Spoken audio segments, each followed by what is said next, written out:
بسم الله الرحمن الرحيم ياسين والقرآن الحكيم إنك لمن المرسلين على صراط مستقيم تنزيل العزيز الرحيم لتنذر قوما ما أنذر آباؤهم فهم غافلون لقد حق القول على أكثرهم فهم لا يؤمنون إنا جعلنا في أعناقهم أغلالا فهي إلى الأذقان فهم مقمحون وجعلنا من بين أيديهم سدا ومن خلفهم سدا فأغشيناهم فهم لا يبصرون وسواء عليهم أأنذرتهم أم لم تنذرهم لا يؤمنون إنما تنذر من اتبع الذكر وخشي الرحمن بالغيب فبشره بمغفرة وأجر كريم إنا نحن نحيي الموتى ونكتب ما قدموا وآثارهم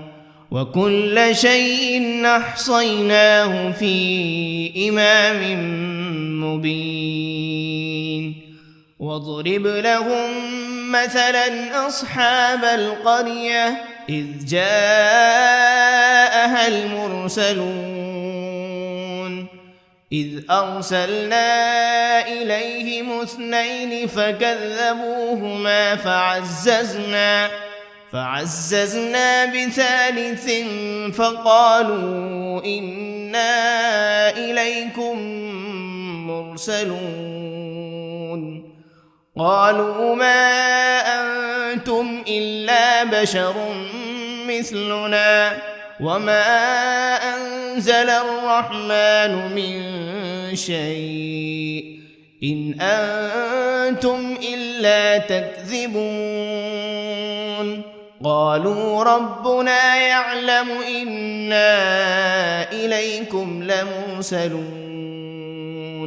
وما علينا إلا البلاغ المبين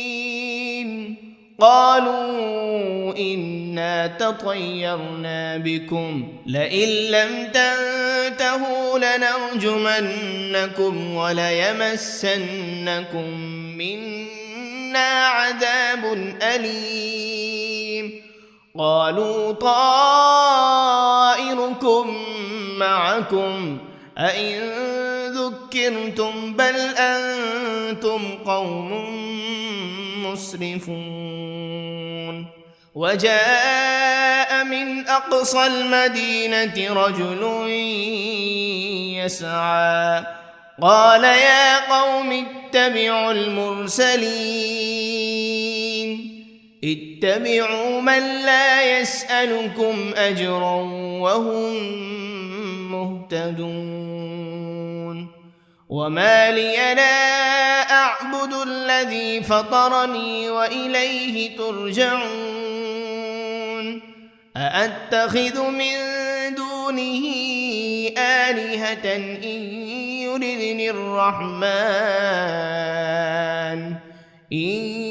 يردني الرحمن بضر لا تغن عني شفاعتهم شيئا ولا ينقذون إني إذا لفي ضلال مبين إني آمنت بربكم فاسمعون قيل ادخل الجنة لأغوينه قال يا ليت قومي يعلمون بما غفر لي ربي وجعلني من المكرمين وما أنزلنا على قومه من بعده من جند من السماء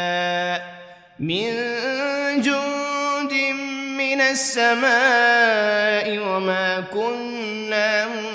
منزلين إن كانت إلا صيحة واحدة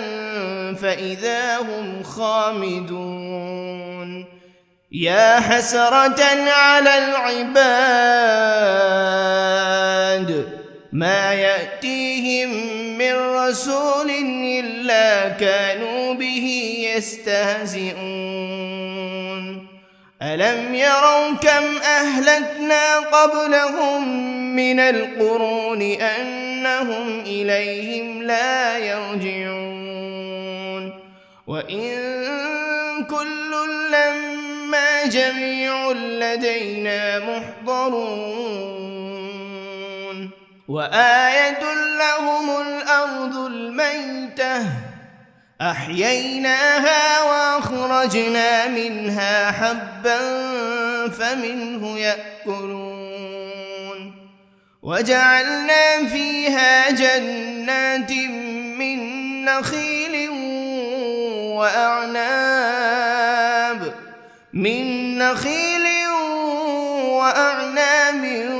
وفجرنا فيها من العيون ليأكلوا من ثمره وما عملته أيديهم أفلا يشكرون سبحان الذي خلق الأزواج كلها مما تنبت الأرض ومن أنفسهم ومما لا يعلمون وآية لهم الليل نسلخ منه النهار فإذا هم مظلمون والشمس تجري لمستقر لها ذلك تقدير العزيز العليم والقمر قدرناه منازل حتى عاد كالعرجون القديم لا الشمس ينبغي لها أن تدرك القمر ولا الليل سابق النهار وكل في فلك يسبحون وآية لهم أنا حملنا ذريتهم في الفلك المشحون وخلقنا لهم من مثله ما يركبون وإن نشأ نغرقهم فلا صريخ لهم ولا هم ينقذون إلا رحمة منا ومتاعا إلى حين وإذا قيل لهم اتقوا ما بين أيديكم وما خلفكم لعلكم ترحمون وما تأتيهم من آية من آيات ربهم إلا كانوا عنها معرضين وإذا قيل لهم أنفقوا مما رزقكم الله قال الذين كفروا للذين آمنوا أنطعم من لو يشاء الله أطعمه إن أنتم إلا في ضلال مبين ويقولون متى هذا الوعد إن كنتم صادقين ما ينظرون إلا صيحة واحدة تأخذهم وهم يخصمون فلا يستطيعون توصية ولا إلى أهلهم يرجعون ونفخ في الصور فإذا هم من الأجداث إلى ربهم ينسلون قالوا يا ويلنا من بعثنا من مرقدنا هذا ما وعد الرحمن وصدق المرسلون إن كانت إلا صيحة واحدة فإذا هم جميع لدينا محضرون فاليوم لا تظلم نفس شيئا ولا تجزون إلا ما كنتم تعملون إن أصحاب الجنة اليوم في شغل فاكهون هم وأزواجهم في ظلال على الأرائك متكئون لهم فيها فاكهة ولهم ما يدعون سلام قولا من رب رحيم وامتازوا اليوم أيها المجرمون ألم عهد إليكم يا بني آدم ألا تعبدوا الشيطان إنه لكم عدو مبين وأن اعبدوني هذا صراط مستقيم ولقد أضل منكم جبلا كثيرا أفلم تكونوا تعقلون هذه جهنم التي كنتم توعدون اصلوها اليوم بما كنتم تكفرون اليوم نختم على أفواههم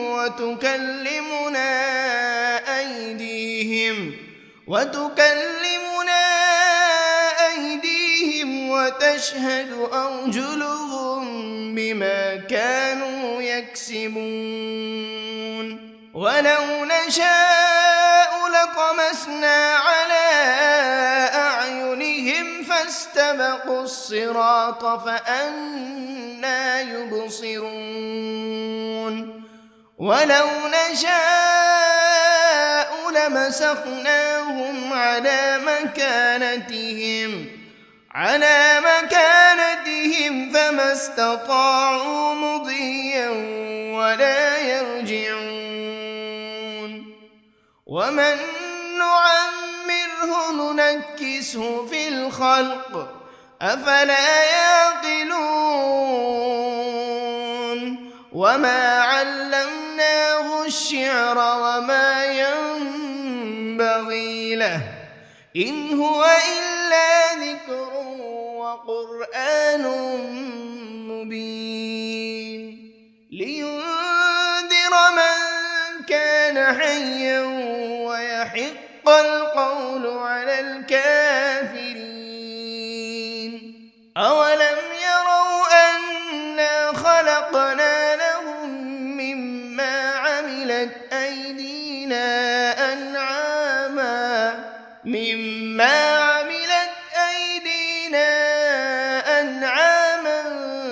فهم لها مالكون وذللناها لهم فمنها ركوبهم ومنها يأكلون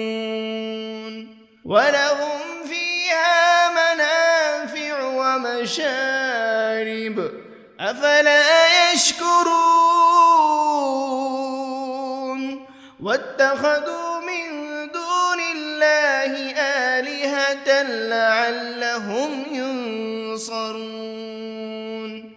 لا يستطيعون نصرهم وهم لهم جند محضرون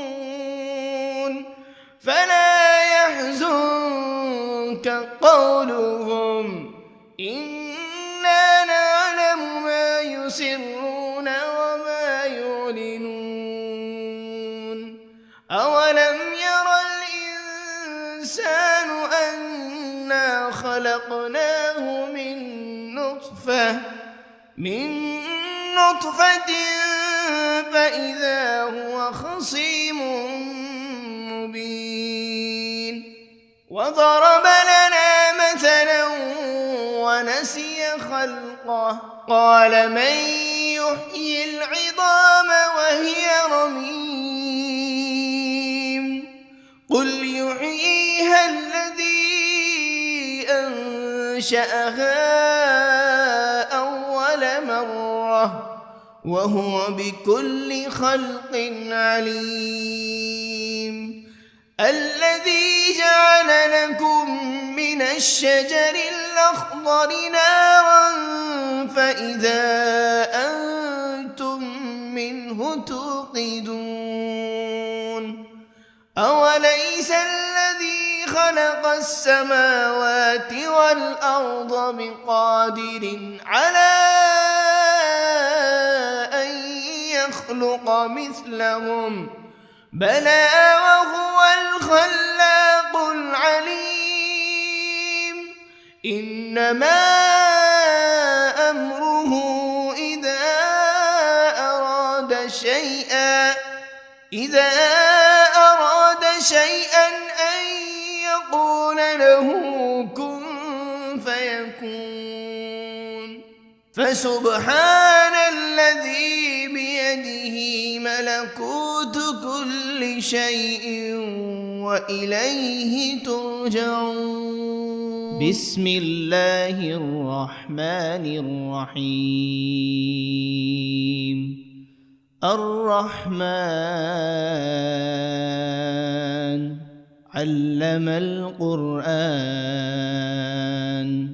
خلق الإنسان علمه البيان الشمس والقمر بحسبان والنجم والشجر يسجدان والسماء رفعها ووضع الميزان ألا تطغوا في الميزان وأقيموا الوزن بالقسط ولا تخسروا الميزان والأرض وضعها للأنام فيها فاكهة والنخل ذات الأكمام والحب ذو العصف والريحان فبأي آلاء ربكما تكذبان خلق الإنسان من صلصال كالفخار وخلق الجان من مارج من نار فبأي آلاء ربكما تكذبان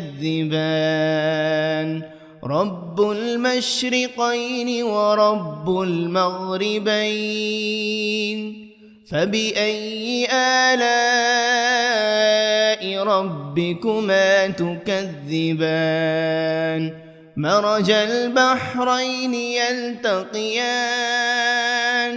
بينهما برزخ لا يبغيان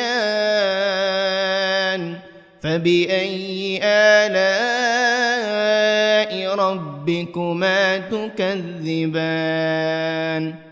يخرج منهما اللؤلؤ والمرجان فبأي آلاء ربكما تكذبان وله الجوار المنشآت في البحر كالأعلام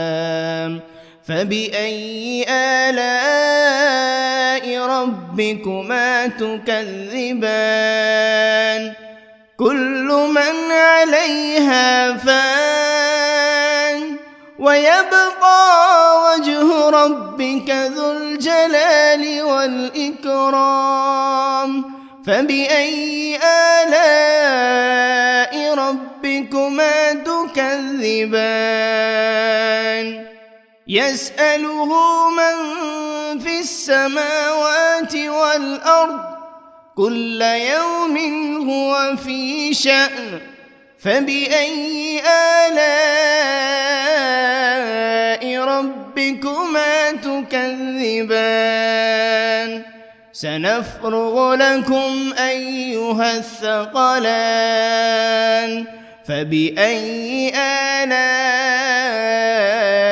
ربكما تكذبان يا معشر الجن والإنس إن استطعتم أن تنفذوا من أقطار السماوات والأرض فانفذوا لا تنفذون إلا بسلطان فبأي آلاء ربكما تكذبان يرسل عليكما شواذ من نار ولا تنتصران فبأي آلاء ربكما تكذبان فإذا انشقت السماء فكانت وردة كالدهان فبأي آلاء ربكما تكذبان فيومئذ لا يسأل عن ذنبه إنس ولا جان فبأي آلاء ربكما تكذبان يعرف المجرمون بسيماهم فيؤخذ بالنواصي والأقدام فبأي آلاء ربكما تكذبان هذه جهنم التي يكذب بها المجرمون يطوفون بينها وبين حميم آن فبأي آلاء ربكما تكذبان ولمن خاف مقام ربه جنتان فبأي آلاء ربكما تكذبان ذواتا أفنان فبأي آلاء ربكما تكذبان فيهما عينان تجريان فبأي آلاء ربكما تكذبان فيهما من كل فاكهة زوجان فبأي آلاء ربكما تكذبان متكئين على فرش بطائنها من استبرق وجنى الجنتين دان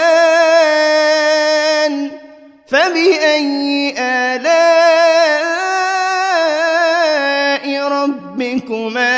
تكذبان فيهن قاصرات الطرف لم يطمثهن إنس قبلهم ولا جان فبأي آلاء ربكما تكذبان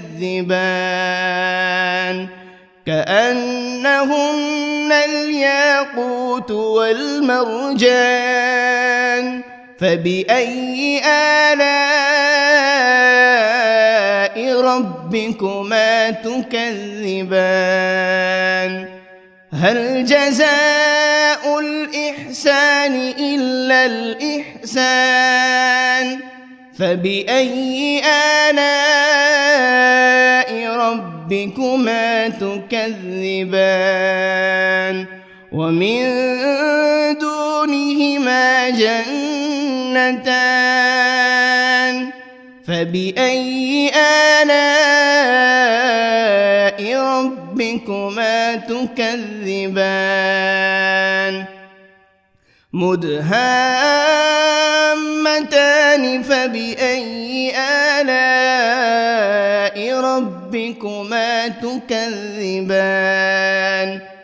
فيهما عينان نضاختان فبأي آلاء ربكما تكذبان فيهما فاكهة ونخل ورمان فبأي آلاء ربكما تكذبان فيهن خيرات حسان فبأي آلاء ربكما تكذبان حور مقصورات في الخيام فبأي آلاء ربكما تكذبان لم يطمثهن إنس قبلهم ولا جان فبأي آلاء ربكما تكذبان متكئين على رفرف خضر